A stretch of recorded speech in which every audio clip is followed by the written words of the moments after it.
Waalaikumsalam warahmatullahi wabarakatuh. Apakah catatan amal buruk saya yang dicatat oleh malaikat akan dihapus dengan istighfar atau tetap dibacakan di hari hisab nanti? Baik. Pertama, Anda bisa temukan misalnya Quran surah ke-3 ayat 31 posisi paling kiri sebelah atas dengan Quran surah ke-8 Al-Anfal ayat ke-29. Itu amalannya. Anda sebutkan istighfar di sini. Apakah istighfar bisa menggugurkan dosa-dosa dan dihapuskan, kan? Terus istighfar spesifiknya di Quran surah 51 ayat ke-18. Qul in kuntum tuhibbunallaha fattabi'uni yuhibbukumullah wa yaghfir lakum dhunubakum. Wa yaghfir lakum dhunubakum. Qul, katakan Muhammad, in kuntum tuhibbunallaha, jika kalian serius mencintai Allah, fattabi'uni, ikuti sunnah Nabi, tuntunannya. Yuhibbukumullah, maka Allah akan cintai kalian. Jadi kalau bapak ibu ingin dicintai Nabi, dicintai Allah bahkan, maka diantara caranya, wasilahnya, ikuti sunnah Nabi. Dari mulai bangun sampai tidur lagi. Ya, hati-hati, bukan cuma sholat ibadahnya saja yang ritual, tidak, sholatnya seperti Nabi, tapi lisannya nggak seperti Nabi, pandangannya nggak seperti Nabi, semuanya. Ya, hati-hati. Anda yang mengatakan ikut Quran, ikut sunnah, maka semua sunnah praktekkan. Jangan Anda mengajak pada Quran dan sunnah, tapi Anda melanggar ketentuan sunnah, itu nggak boleh. Ya, tidak tepat di situ. Ya. Nah, kemudian apa yang kita dapatkan kalau bisa mengikuti tuntunan Nabi? Wa yaghfir lakum dzunubakum, dan Allah akan berkenan menggugurkan, menghapuskan semua dosanya. Dzunub itu semua. Jamak dari kata dzambun. Dzambun Quran surah ke-40 ayat 3. Ghafiridz dzambi wa qabilit taubi. Ada orang-orang yang dosa-dosa ringannya diampuni oleh Allah dan menerima taubat. Kalau sudah banyak kalimatnya bukan dzambun lagi, dzunubun, luas. Maka diampuni dosanya, digugurkan keseluruhannya. Bahkan kalaupun berlebih disebut dengan israf. Israf, banyak dosanya tak terlukiskan.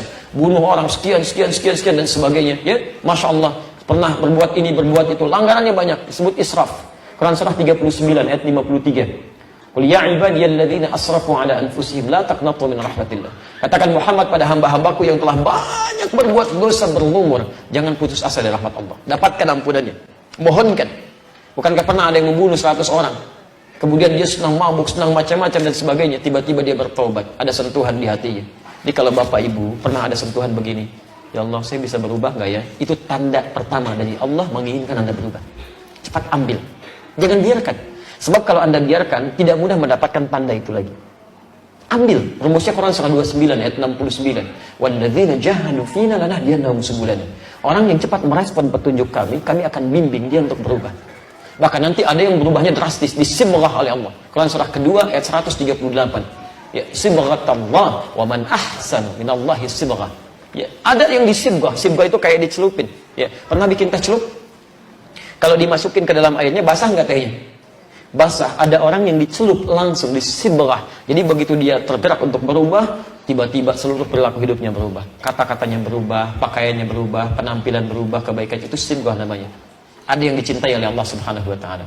Kalau sudah seperti itu, apa yang terjadi? Maka peluang pertama, langsung dihapuskan semua keburukannya, termasuk catatan amal buruknya.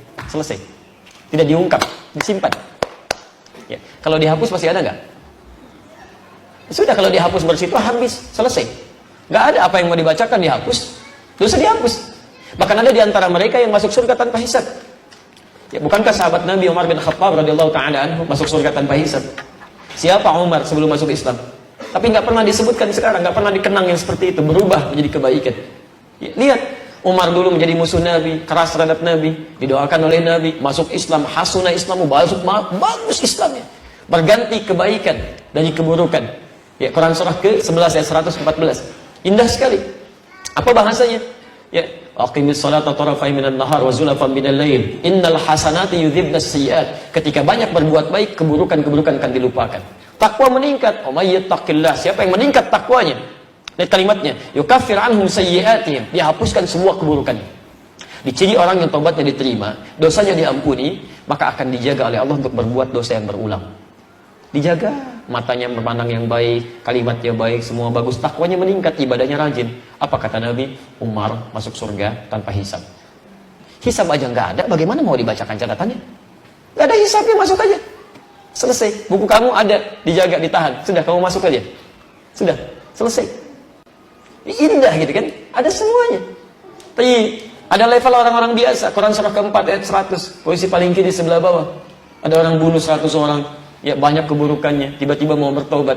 Kata Syekh pada saat itu, kata alimnya, pergi ke tempat sana. Berubah kamu. Kamu bukan tidak bisa jadi orang baik. Cuma lingkungan kamu nggak bagus. Membuat kamu selalu buruk. Hijrah. Begitu dia berangkat di perjalanan. Jalan. Allahu Akbar. Apa yang terjadi? Baru sampai sejengkal. Mau ke tempat-tempat dia belajar. Jarak lebih sejengkal di pertengahan. Tiba-tiba maut datang lebih cepat dari apa yang dia duga. Meninggal seketika. Tayyib. Apa ayatnya kemudian berbunyi? Turun berita masuk surga dia. Karena di jalan dia tobat. Tobat digugurkan dosanya. Dia beramal saleh cuman sejengkal. Wa may yakhruj min baiti muhajiran ila Allah wa rasuli thumma yudrikul maut faqad waqa'a ajruhu 'ala Allah. Siapa yang berusaha mau berubah, mengikuti tuntunan Allah, mengikuti Rasulnya, tapi tiba-tiba belum sempat dia berubah sepenuhnya, baru keluar rumahnya untuk berubah, Masya Allah, yudrikul maut. Maut datang lebih cepat dari apa yang dia duga. Faqad waqa'a ajruhu 'ala Allah. Pahalanya tertuliskan di sisi Allah Subhanahu wa taala. Taubatnya diterima, keluar langkahnya ada pahala, masuk surga dia. Masuk surga. Ada orang datang kepada Rasulullah, "Ya Rasulullah, saya berislam, saya tobat, masuk Islam, syahadat." Gugur dosanya, naik ke unta, untanya terperosok, untanya jatuh, dia jatuh, dia meninggal, untanya mati. Kata Nabi, ini orang paling beruntung semuka bumi. Amalan sedikit masuk surga. Sebelumnya dia tobat. Anda kurang apa lagi? Pernah bunuh 100 orang? Belum pernah bunuh 100 orang. Tidak larut dalam maksiat seperti orang tadi. Sampai ke majelis ilmu, orang tadi belum sampai ke majelis ilmu, masuk surga. Anda sudah masuk ke sini, belum bisa masuk juga. Salah Anda apa? Mungkin Anda nggak mau tobat gitu kan? Kapan mau berubahnya? Kalau sudah dikasih Sya'ban belum juga mau berubah, mau sampai kapan lagi? Demi Allah saya katakan, ini dalam 5 tahun ke belakang saya perhatikan, itu selalu aja sesuai dengan ajalnya tentunya. Kalau sudah masuk bulan Rajab Sya'ban, itu sering kali ada kisah yang dipertontonkan. Saya selalu saksikan, ada aja orang baik yang meninggal. Selalu aja. Kayak Haji Warsan Munawir, sebelumnya siapa lagi, kayak Haji Abdul Wahid, ada Ahmad Muzambil, ada macam. Tahun ini Masya Allah, baru masuk Islam. Ustazah mengajar, belajar Islam, perjalanan di Cipali dengan suaminya, plus dengan anak terakhir, Masya Allah. Sebabnya, sebab itu bahasa biasa manusia, ya bisa tabrakan, bisa macam-macam dan sebagainya. Intinya Allah sayang, kamu sesuai ajalnya pulang ya, bekal kamu cukup. Sudah, kamu sudah taubat, sudah mengganti dengan risalah dakwah, pulang, bekal cukup. Ustaz Ja'far baca surat Al-Mulk, ayat pertama nyari, kedua nyari, walladzi khalaqal mauta wal hayata liyabluwakum ayyukum ahsanu amala. Ayat ketiga, meninggal. Masya Allah. Enak meninggalnya itu tenang. Gak ada gerak begini begitu, gak ada teriak-teriak, gak ada macam-macam. Ya iya Tuhan nafsu mutmainnah.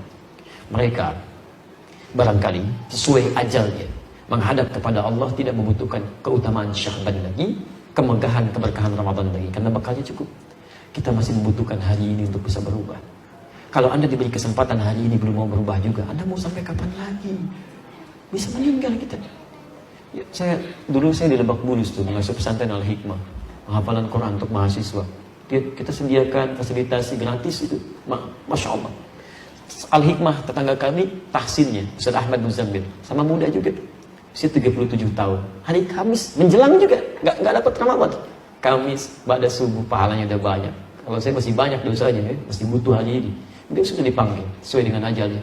Sudah ya ayat Tuhan nafsul mutmainnah. Cuma habis subuh kamu sudah mengajarkan tahsin, orang yang ikhlas, orang setiap yang tahsin dapat pahalanya, kamu sudah pulang, bekal kamu sudah banyak. Cuma bersin 2 kali pada subuh, bersin, meninggal bersin. Antum berkali-kali bersin tadi belum meninggal juga. Ya. Si butuh hari ini, ya. Ini manfaatkan lah. Sayang kalau nggak dimanfaatkan. Baik, jadi nanti ada yang dihapuskan, ada yang tetap dibuka, cuman nggak disebarkan. Hisabnya antara dia dengan Allah. Dia Allah kemudian tutup menggunakan satar, diperlihatkan, kamu ini punya kesalahan ini. Saya ampuni, kata Allah, sebagai rahmat Allah, tapi nggak dibuka. Siapa orang itu? Di antaranya orang yang gemar menutup aib orang lain. Jadi kalau bapak ibu senang menutup aib orang lain sekalipun salah, kemudian Anda diam-diam memperbaiki, Anda doakan, Anda datangi dia dan sebagainya, itu ditutup aibnya oleh Allah. Sebaliknya ketika Anda membuka aib orang lain, kalaupun itu benar, itu dosanya berlipat itu. Banyak dosanya. Bikin aja ada status tentang orang lain, bikin status. Dia itu ternyata begitu ya, nggak nyangka tuh tulis kan, nyebar, tersebar ke banyak orang. Urusan Anda dengan dia kemudian selesai satu waktu, sudah bersalaman, tapi urusan dia dengan orang yang disebarkan, yang berprasangka buruk belum selesai itu. Bagaimana menyelesaikannya? Makanya hati-hati. Ya. Saya kemarin pulang dari satu negara, beberapa tempat. Ini saya doakan juga supaya berubah. Ini nggak boleh seperti ini. Ya. Ada orang-orang yang menyebarkan berita tidak baik sampai mengintervensi supaya pengajian kami dibatalkan. Itu panitia nangis depan saya. Datang nangis. Nyampaikan, Ustadz saya ditelepon si fulan. Ustadz juga dan sebagainya. Oh jangan terima dari Ustadz Adi, manhajnya rusak, begini. Masya Allah. Ya, dan disampaikan, itu Ustadz Adi sudah dinasihati oleh masyayikh yang besar, masyayikh kita, guru-guru kita. Tapi orang ngeyel. Saya katakan, tahu nggak sampai hari ini belum ada satupun yang datang. Saya ajak ketemuan gak ada yang datang, dialog gak ada yang datang. Senangnya nulis, ada pertemuan di rumah makan, dia bilang. Mau makan itu tempat orang lapar, bukan tempat orang menuntut ilmu. Ya gak ada yang datang sama sekali. Nih saya bilang saya punya bukti rekamannya, cuman saya nggak buka untuk menghormati orang itu. Karena kalau orang sudah tidak suka, dia akan tinggalkan semua kebaikannya. Kita harus hormati orang, sekalipun orang ada salah, kita harus adil. Jangan diungkap semuanya keburukan-keburukan itu supaya orang nggak tinggalkan. Jadi kalau orang sudah nggak suka ada kebaikan pun dia akan mau ambil. Kita tahan naib dia menyebarkan naib kita dan belum tentu benar juga di situ. Ketemu belum pernah, apa belum pernah, akhirnya oh begitu Ustaz dia pada nangis. Di telepon nggak bisa bayangkan. Itu bukan sunnah. Itu nggak baik gitu kan. Apa yang Anda inginkan? Menyebar berita dusta, berjumpa juga tidak pernah, kan? Menghambat orang lain untuk belajar. Itu dosanya dosa banget. Dosa berlipat, nggak boleh begitu. Siapa yang mengajari Anda? Siapa guru Anda? Ya kan? Dari mana Anda bisa mengajarkan seperti itu? Itu nggak boleh.